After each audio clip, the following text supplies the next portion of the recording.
আজি যোৱাকালি নোহোৱা নোপোজা কথা মুখ্যমন্ত্ৰী ডাঙৰীয়াকো প্ৰায় 2টামান বজাত এটা আপলোড কৰিছোঁ।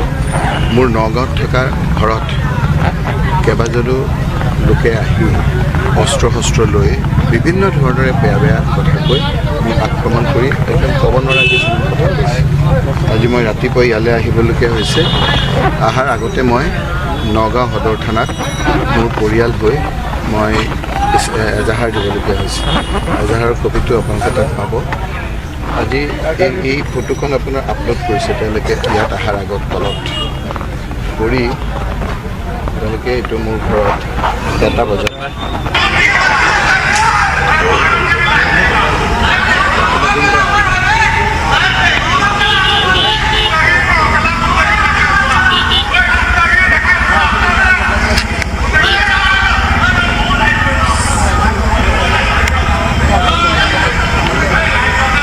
ৰাজনীতিৰ কি পৰ্যায় পাইছে পৰিৱেশটো বহুত বেয়া কৰিছে। মই কিন্তু এইবিলাক মই এনেকুৱা হেৰি গ'লে বেছি হৈ থাকিলে ৰাজনীতি এৰি দিম। মই আপোনাক ক'লোঁ যদি এইটোৱেই হয় হিমন্ত বিশ্ব শৰ্মাই এনেদৰে মুখ্যমন্ত্ৰী হৈ এই ধৰণৰ কৰি থাকিলে মই ঘৰতে বহি থাকিম, সেইটোৱেই ভাল। এইবিলাক আৰু তিতা কেহা তেওঁলোকে কৰা ঘটনাবিলাক আকৌ আমাক চুৱে, আমি কৰা বুলি কয়। বহুত অস্থিৰ বহুত এতিয়া আপোনাক তেওঁলোকক নধৰে, কিন্তু যিবিলাক সৎ দুখীয়া মানুহ ঠিক কথা মইতো আপোনাৰ যি হৈ আছে আপুনি ঘৰত ভাবকচোন। ৰাতি মই পৰিয়ালটোক ভাগৰে যুগৰে গৈ পেলাই শুই থকা অৱস্থাত 1টা 2টাত যদি তেনেকুৱা অস্থিৰ মোৰ জীৱনতো হোৱা নাই তেনেধৰণৰ কথা। আমাৰ এইখিনি জেগাত তেনেকুৱা নহয়। আজি কি হৈছে কিয় এইবিলাক উদগনি জনাইছে? যদি প্ৰথমেই যদি আপোনাৰ শিৱামণি বৰাৰ ঘৰটো আমাৰ যিটো গাড়ী লাগিছিল সেইটোৱে যদি একশ্যন হ'লহেঁতেন, এইটো মানে এনেধৰণৰ আজি আৰু যোৱাকালি জানে কি কৰিছে মই আপোনাক এতিয়া দেখাম।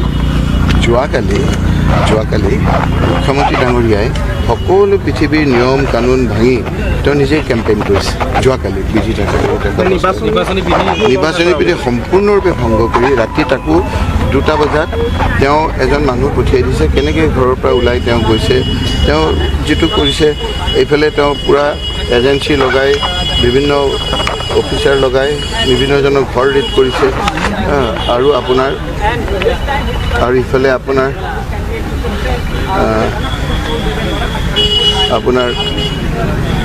বিভিন্নজনৰ ঘৰ আপোনাৰ ৰেড কৰিছে। ৰেড কৰাৰ উপৰিও মুখ্যমন্ত্ৰী ডাঙৰীয়াই আপোনাৰ ৰাতি 1টা বজাত তেওঁ ভিডিঅ' কল কৰি কেম্পেইন কৰিছে যে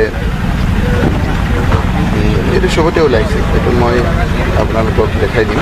এইটো ভিডিঅ' কল কৰি তেওঁলোকে মুখ্যমন্ত্ৰী ডাঙৰীয়াই আজি আপোনালোকে সকলোৱে ওলাবই।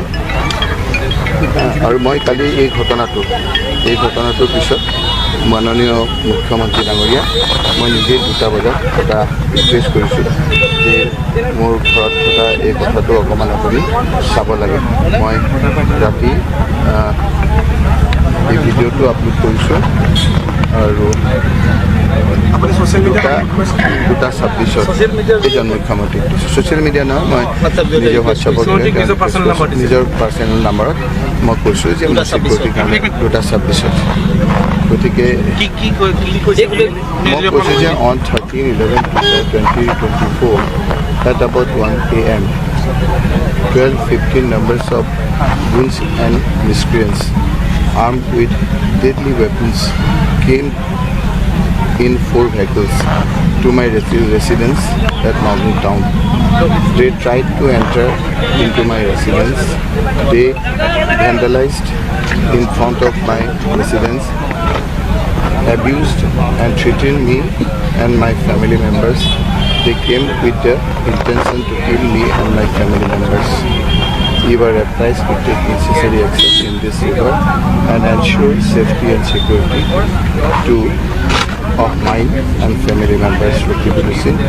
and HPC মাননীয় মুখ্যমন্ত্ৰী ডাঙৰীয়া মই বিনম্ৰভাৱে এইটো অনুৰোধ কৰি এইটো পঠিয়াইছোঁ। কাৰণ মোৰ ঘৰখনে খুব ভয় খাইছে ৰাতি। বিহাৰৰ নিচিনা পৰিৱেশ কিয় হৈছে? বিহাৰে এতিয়া শিকিব। বিহাৰ চিয়াৰ ওপৰত ৰাতি কাৰ ঘৰ ৰেড কৰিছে চাওকচোন, লিষ্ট এখন লৈ লৈছে। তাৰে এজন মানুহ চবৰে থাকেতো, বহুত আপোনাৰ এজনে মোক কৈ দিছে অমুকৰ ঘৰ ৰেড কৰিব তমুকৰ ঘৰ ৰেড কৰিব দুখীয়া মানুহ ইভেন আজি যাতে মোৰ এজেণ্ট হ'ব নোৱাৰে তাৰ কাৰণে বহুতো ঘৰ ৰেড কৰিছে এটা গৰু চোৰৰ কেছ লগাই দিছে তিনিটাক আপোনাৰ কোনো নাই তেওঁ চিৰু নামৰ চিৰাজুদ্দিন বুলি মানুহটোক যিটো লগাইছে কোনো ধৰণৰ ইনচিডেণ্টৰ লগত জড়িত কোনো কেম্পেইনিঙতো আপোনাৰ বহুত দূৰ তেওঁকো আপোনাৰ নি এনেকুৱা ধৰণৰ 109 লগাইছে এটেম্প টু মাৰ্ডাৰ কেছত আসামী বনাইছে গতিকে এই ধৰণৰ কাম এজনেই কৰিব পাৰে পৃথিৱীত এজন হ'ল আমাৰ মাননীয় মুখ্যমন্ত্ৰী কালি আক্ৰমণৰ সময়ত তুমিও আছিলা ঘৰত মই আছিলোঁ আক্ৰমণৰ সময়ত মই একচুৱেলি আমাৰ ইলেকশ্যন আছিলে আজি যোনটো আছে তাৰ কাম কৰি আছিলোঁ তাৰপিছত যে বাহিৰত হুলস্থুল শুনা পালোঁ তাৰপিছত ময়ো ওলাই যাব বিচাৰিছিলোঁ কিন্তু মোৰ যোনটো এতিয়া PSO পাইছোঁ PSO কৈছে আপুনি যাব নালাগে আমি চাই আছোঁ তাৰপিছত আপোনালোকে যি ভিডিঅ'ত দেখা পাইছে সেইটোৱে আপোনালোকে মানুহ চিনাক্ত হৈছে আমি ইতিমধ্যে নগাঁও সদৰ থানাত আমি এটা FIR দি আহিছোঁ তাৰ নাম আছে আপোনালোকে FIRখন যদি বিচাৰি আপোনালোকে সদৰ থানাত যায় FIRখন পাব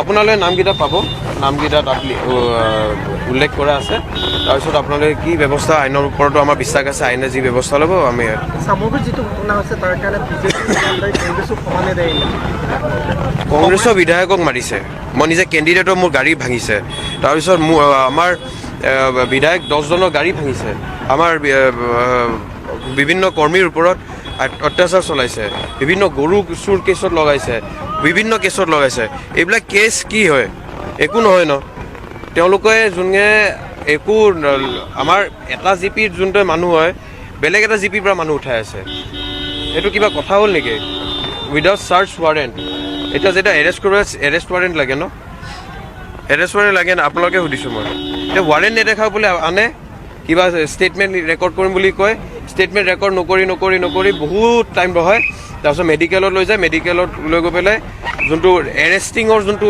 প্ৰচিডিঅ'ৰ সেইটো আৰম্ভ কৰে তাৰপিছত কিবা এটা কেছ লগাই দিয়ে কেছ লগাৰ পিছত জেললৈ পঠাই দিয়ে সেইটো হৈছে কিন্তু এইটো বেছিদিন নচলে আমি ইয়াৰ পৰা জিকিয়ে প্ৰথমতে আমি এছেম্বলিত প্ৰথম এইবিলাক কথা উঠাম যোন অন্যায় হৈছে আমি ন্যায় চবকে দিম